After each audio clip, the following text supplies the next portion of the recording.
বয়স আমার অনেক বেশি, 60 পেরিয়েছে সবে। লাঠিটা যে কোথায় আছে ধরতে এবার হবে।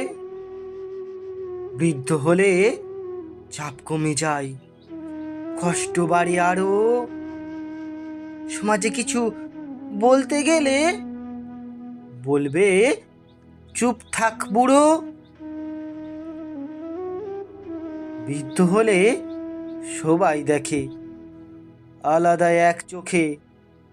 পুরোটা যে মরবে কবে, শান্তি সবার হবে। মোরাটা তো ঈশ্বরের হাতে, আমার হাতে নেই। সারাদিন তাই ডাকি তোমায়, তুলে আমায় লেই।